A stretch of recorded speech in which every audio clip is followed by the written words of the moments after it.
আমি না জানেন তো অনেকবার আমাদের দেশি খাবার রান্না করেছি, তাহলে আমি এবারেও আমাদের দেশীয় খাবার রান্না করার একটা চেষ্টা তো করতেই পারি।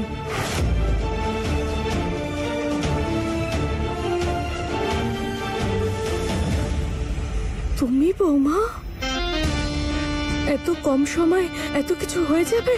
ছোট মা, আমি সবটা সামলে নেব। এটা এই বাড়ির আর শোভনবাবুর সম্মানের প্রশ্ন, তো একটা চেষ্টা তো করতেই পারি না? ফেসেছে, ও ফেসেছে। এখন শুধু ফাঁসদড়িটা টাইট করতে হবে। না বৌমা, তুমি নিজেকে এই বিপদ থেকে দূরেই রাখো। তুমি এসব পারবে না। স্মল গিন্নিমা, হোয়াট ইউ ডুইং? এদিকে আমার মুখ কালো করে আপনি কি করতে চাইছেন বলুন তো? কোন নতুন গেম শুরু করলেন? শুনুন না ছোট মা, আমার উপর ভরসা করুন, আমি ঠিক করতে পারবো। বৌমা, আমি খুশি হলাম যে তুমি এই বাড়ির সম্মান রাখার জন্য এসব করতে চাইছো, কিন্তু আমার মনে হয় না তুমি সব করতে পারবে। দেখো বৌমা, আমরা এই ঝুঁকিটা নিতে পারবো না। সময় অনেক কম, আর সামনে অনেক বড় পাহাড়ে উঠতে হবে। আরে এত কম সময়ে কিছুতেই হবে না বৌমা। আমি অন্য কিছু দেখে নিচ্ছি। দেখুন ছোট মা, আমার জেদের জন্য ক্ষমা করবেন, কিন্তু আমাকে এটা করতে দিন না। না না বৌমা, তুমি বুঝতে পারছো না। দেখো, তুমি যদি কোনো ভুল করে বসো না, সব দায় আমার উপর চলে আসবে। আরে আপনি চিন্তা করবেন না, প্রথমত কিছু ভুল হবে না, আর ওপরওয়ালা না করুন, কোনো কিছু যদি ভুল হয়েও যায় তাহলে সেই দায়িত্বটাও আমিই নেব। আপনি তো বলছেন না আমাকে এটা করার জন্য। আপনি শুধু আমাকে বিশ্বাস করে দেখুন, আমি এই ঘরের সম্মান নষ্ট হতে দেব না। আর আপনি আমাকে আয়োজন শুরু করতে দিন।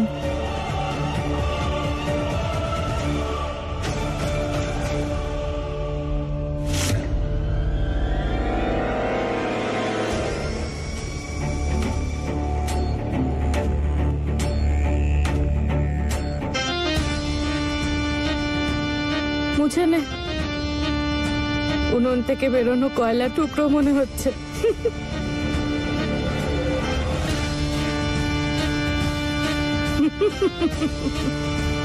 জানি রে ছন্দ, তোর পেটে প্রশ্নের পোকাগুলো নড়ে উঠেছে। তাহলে শোন, ফুল বৌমাকে শুধু ভাসানোটা দরকার ছিল না, এটাও দেখতে হতো যেন আমার নামটা না আসে। আর দেখ, ফুল বৌমা আমার হাত থেকে কুড়ুলটা নিয়ে নিজেই নিজের পায়ে মেরে নিল।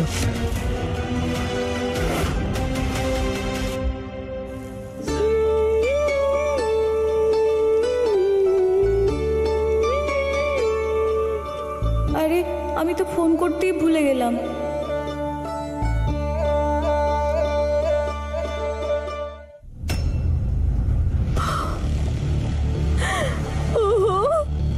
কচুরি! বারে বা, পায়েস মিষ্টি মুখ করার জন্য। তার মানে আজ তো একেবারে স্পেশাল রান্না বান্না হচ্ছে দেখছি। এ তো দারুণ ব্যাপার। বারে বা, ছন্দ, তুই যে কাজটা করতে এসেছিস সেটা কর।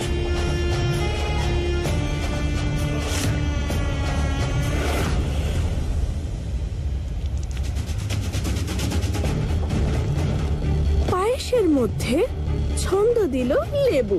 এবার যখন আমাদের সুন্দরী বৌমা, আমি বলতে চাইছি আমাদের ছোট বৌমা যখন ফিরে আসবে, তখন শুধু আফসোসই করবে, কারণ অসাবধানতার জন্য পায়েস ছানা হয়ে গেল।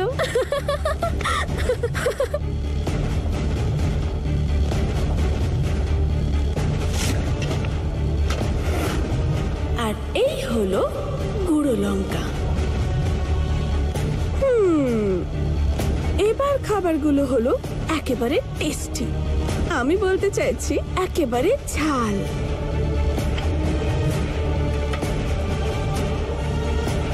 ছন্দ, আজ তো দারুণ মজা হবে। এবার এই খবরটা আমায় স্মল গিন্নিমাকে বলতে হবে। উনি তো শোনার পরে খুশিতে একেবারে ম্যাড হয়ে যাবে। আর ওদিকে ফুল, ও হয়ে যাবে একেবারে স্যাড। হ্যাঁ, তুমি যেভাবে সবজিটা বানাতে আমি সেভাবেই বানাবো। কেন? আচ্ছা, তুমিই রান্না করবে? ঠিক আছে, তুমিই রান্না করো, আমি কাউকে দিয়ে আনিয়ে নেব।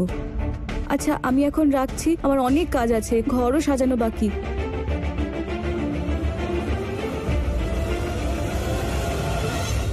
স্মল গিন্নিমা, কি হয়েছে ছন্দ? কি হয়েছে? যদি কোথাও আগুন লেগে থাকে তাহলে ফায়ার ব্রিগেডকে ডেকে নে, আমাকে বিরক্ত করিস না। স্মল গিন্নিমা, আপনার জন্য না আমি একেবারে হ্যাপি হয়ে যাওয়ার মতো খবর নিয়ে এসেছি। দেখ ছন্দ, যদি ভালো কথা হয় তাহলে ঠিক আছে, নাহলে তোকে শেষ করে ফেলবো। স্মল গিন্নিমা, আগে আমার কথাটা তো শুনুন। এমন খবর নিয়ে এসেছি যেটা শোনার পরে আপনার মাথা একেবারে খারাপ হয়ে যাবে।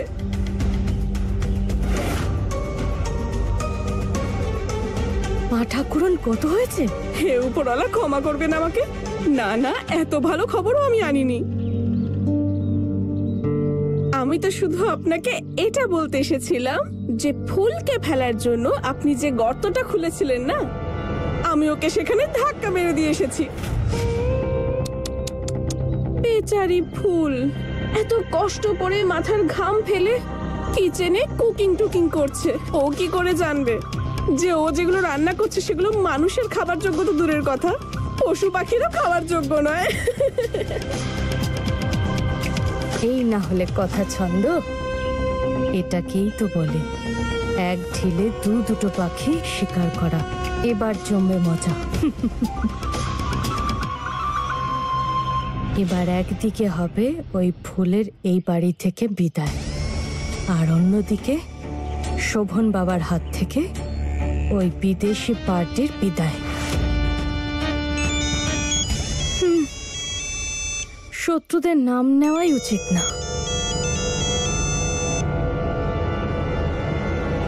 বলো বাবা। ছোট মা, ওই স্যাম্পেলের ডেলিভারি এসেছে, ওর মধ্যে শাড়ি আছে, ওটা একটু সাবধানে রেখো। একদম সাবধানে রাখবো বাবা, খুব সাবধানে। ঠিক আছে।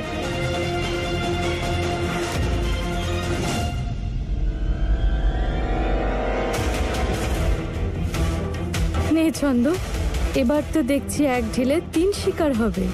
স্মল গিন্নিমা, আমি বুঝলাম না আপনি কি বলছেন। ছন্দ, এই শাড়িগুলোর এমন অবস্থা করব যে শোভন বাবার কাজের সর্বনাশও হয়ে যাবে আর আমাদের ওপর কোনো দোষও আসবে না।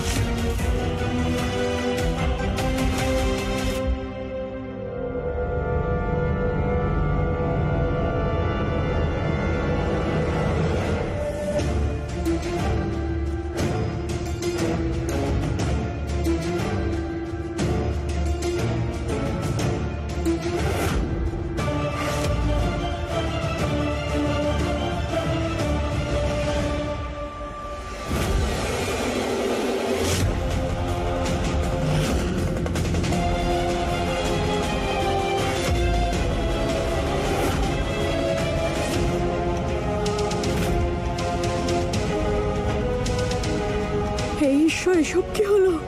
এসব কি লীলা তুমি দেখাচ্ছ মা? কি হয়েছে ছোট মা? এই দেখো বলবো মা,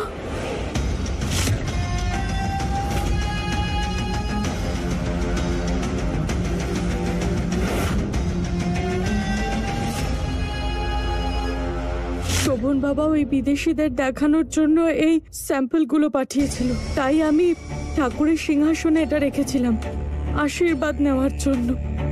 কিন্তু কি জানি, হয়তো হাওয়াতে সিঁদুর এসে এইসব শাড়িগুলোতে পড়েছে, শাড়িগুলো খারাপ হয়ে গেছে।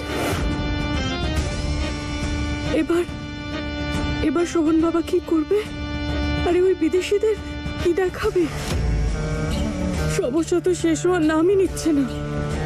ভগবান কেন জানি না এই বাড়ির খারাপই চাইছে। না ছোট মা, ভগবান কখনো কারোর খারাপ চাইতে পারে না। উনি তো শুধু ওনার মতন করে আমাদের পরীক্ষা নেন। আপনি চিন্তা করবেন না, আমি এটা পরিষ্কার করে দিচ্ছি। আরে না বৌমা, এটা এত সহজে পরিষ্কার হবে না। না এই রংটা যাবে, না এই শাড়িগুলো শুকোবে।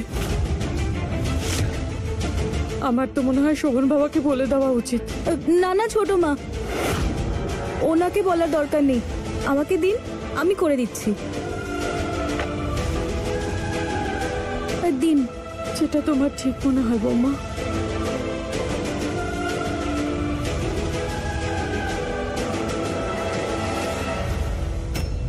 আচ্ছা স্মল গিন্নি মা, আমার তো মনে হয় না যে এই শাড়ির দাগ আদৌ যাবে বলে। জানি আমি ছন্দ, এতক্ষণ শুধু সাধারণ চাল চালছিলাম, ভেবেছি চক্রব্যূহ।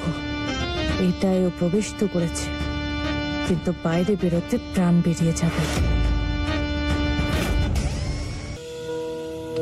আরে ফুল, এসব কি? ওই শোভনবাবুর লন্ডনের অতিথি আসবেন তো, তাই তাদের জন্য খুব ভালো আমাদের দেশীয় খাবারের আয়োজন করছি।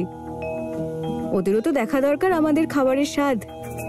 তুমি দেখো, যখন ওরা ভালো খাবার খাবে না আর ওদের মন খুশি হয়ে যাবে, তখন ওরা আনন্দের সঙ্গে শোভনবাবুকে অর্ডারটা দিয়ে দেবে। বাহ, এই কথাটা কিন্তু তুমি দারুণ বলেছো।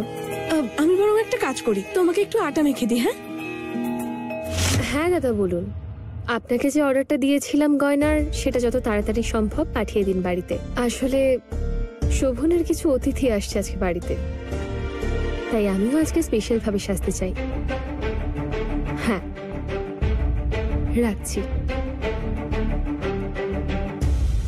দিদিমণি, একটা কথা বলবো আপনাকে। এই যে আপনি মনে মনে এত খুশি হচ্ছেন, আপনার কি মনে হয় শোভন দাদাবাবু অতিথিদের সাথে আপনার দেখা করাবেন? তোমার বুদ্ধি তো দেখছি দিন দিন কমে যাচ্ছে জয়তী। তোমার কি মনে হয় আমি থাকতে ওই গ্রামের মেয়ে ফুলকে ইন্ট্রোডিউস করাবে ওই বিদেশি অতিথিদের সঙ্গে, তাও নিজের স্ত্রীর পরিচয়?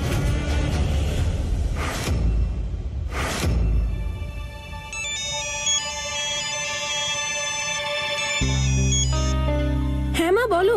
কেমন আছিস মা? বাড়িতে সবাই ভালো আছে তো? হ্যাঁ মা, সবাই ভালো আছে। দীপিকা, একটু দরকারি কথা ছিল তোর সাথে। তোর শ্বশুর বাড়িতে যখন সবাই ঠিক আছে, তো তাহলে তুই তোর মেয়েকে তোর কাছে রাখছিস না কেন? আর কোনো ব্যাপার না মা, কিন্তু তোর দাদা ও একটু রাগ করছিল। নিজের মেয়েকে কতদিন এখানে রেখে দিবি তুই? মা থাকতে আমরা ওর খেয়াল কি করে রাখি বলতো? আমি একটু পরে আসছি।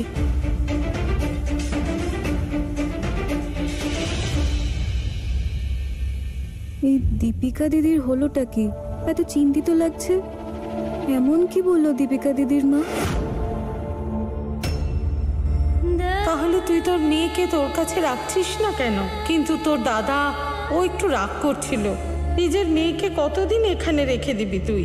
মা থাকতে আমরা ওর খেয়াল কি করে রাখি বলতো? প্রণাম নেবেন।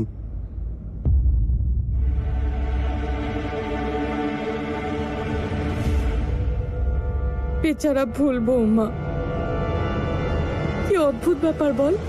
ও বেচারা রান্নাঘরে গিয়ে এত পরিশ্রম করছে, ওর নিশ্চয়ই এতক্ষণে হালুয়া টাইট হয়ে গেছে, আর সেই খুশিতে আমার মনের মধ্যে 100টা ঢাক পাচ্ছে।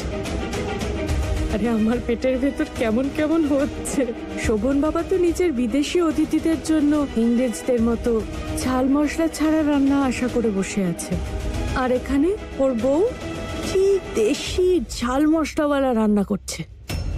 তার উপর তুই অসভ্য, ওই খাবারে আরো ঝাল দিয়ে ওগুলো খাওয়ার অযোগ্য করে দিয়েছিস। বেচারা শোভন বাবা, ও তো এটাও জানে না যে ওর অতিথিদের সামনে কিভাবে ওর মাথাটা হেট হতে চলেছে। আর এখানে ওই ফুল বৌমা ভাবতেও পারছে না যে ওর ফুলের বাগানে আমি আগুন ধরাচ্ছি।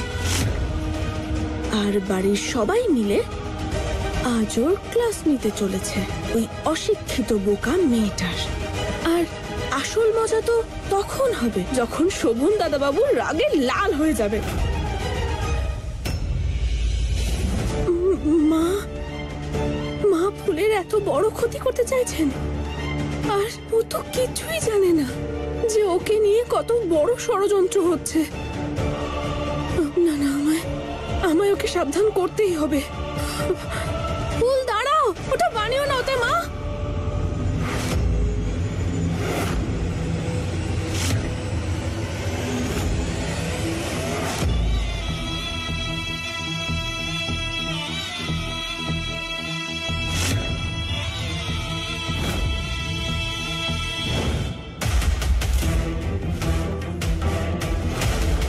ওপরওয়ালা, স্মল গিন্নিমা, আপনার বৌমা তো সব শুনে ফেলেছে, আর আমাদের সব প্ল্যান তো এবার ও নো করে দেবে। আমি থাকতে না। কি হলো বৌমা? মা কি করেছে? কি বলতে এসেছিলে ফৌল বৌমাকে আমার ব্যাপারে? ও ওই আমি তো বলছিলাম যে বৌমা, নিজের মুখের তালা একটু সামলে রাখো, যেন এমন না হয় যে আমার রহস্য ফাঁস করতে গিয়ে তোমার জীবনটাই না বেরিয়ে যায়। আমি কতটা খারাপ তুমি জানো তো, তাও নিজের কথা ভাবোনি, নিজের মেয়ের কথা ভাবোনি। যদি কিছু হয়ে যায় তখন কি করবে?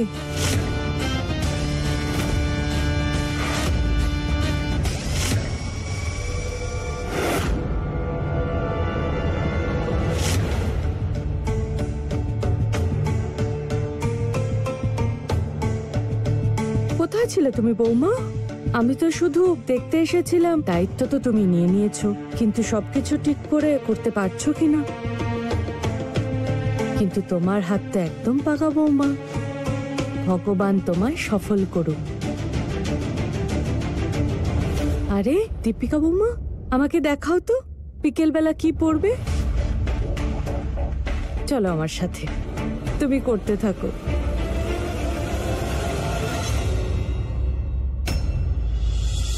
বৌমা, মা, তুমি শুধু কাজই করবে, সন্ধ্যের জন্য রেডি হবে না? না মা, আমার জন্য ওটা অত জরুরি না। এখন তো আমাকে এটা দেখতে হবে যে যেন সব ঠিকঠাক হয়ে যায়। কি দিয়ে তৈরি তুমি বৌমা? আমি জানি তুমি তোমার খেয়াল রাখবে না। আমি সেদিনই বুঝে গিয়েছিলাম, যেদিন তুমি আমার সেবা করতে গিয়ে নিজেকে ভুলে গিয়েছিলে। আজ আমিও তোমার জন্য কিছু একটা করেছি। আমি তোমার জন্য একটা নতুন পোশাক বের করেছি। কাজগুলো মিটিয়ে তুমি ওটা পরে নিও।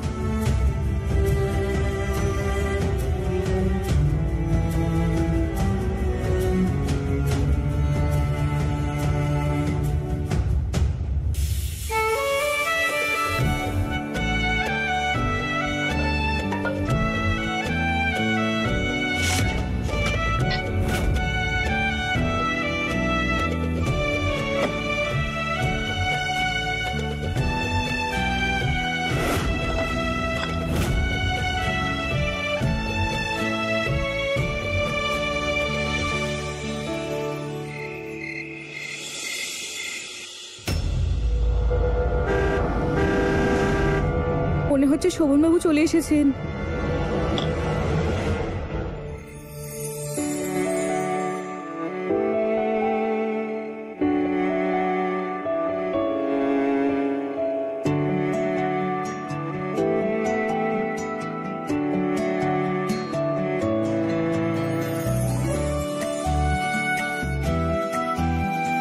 আপনাদের প্রাসাদটা খুব সুন্দর মিস্টার শোভন। সব তৈরি হয়ে গেছে, সাজানোও হয়ে গেছে, খাবারও তৈরি হয়ে গেছে। এবার ঝটপট তৈরি হয়ে নিতে হবে। এটা আমাদের পূর্বপুরুষদের বাড়ি, আর শোভন হলো এই বাড়ির 5th জেনারেশন, 5ম প্রজন্ম। That's great.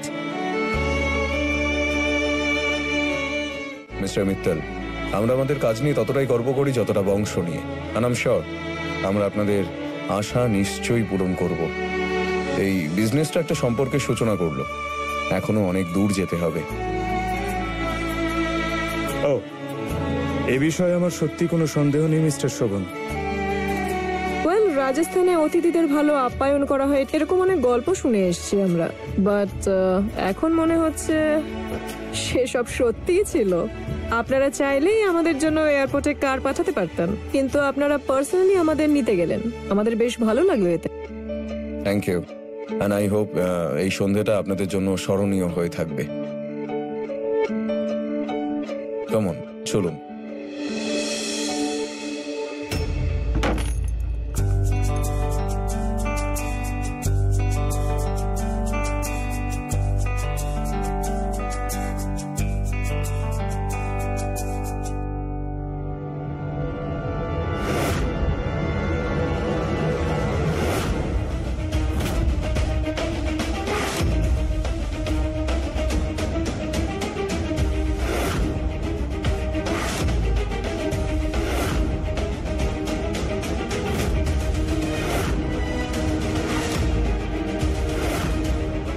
আমি তো প্ল্যানারকে হোয়াইট আর গোল্ড থিম বলেছিলাম, তাহলে এইসব কে করলো?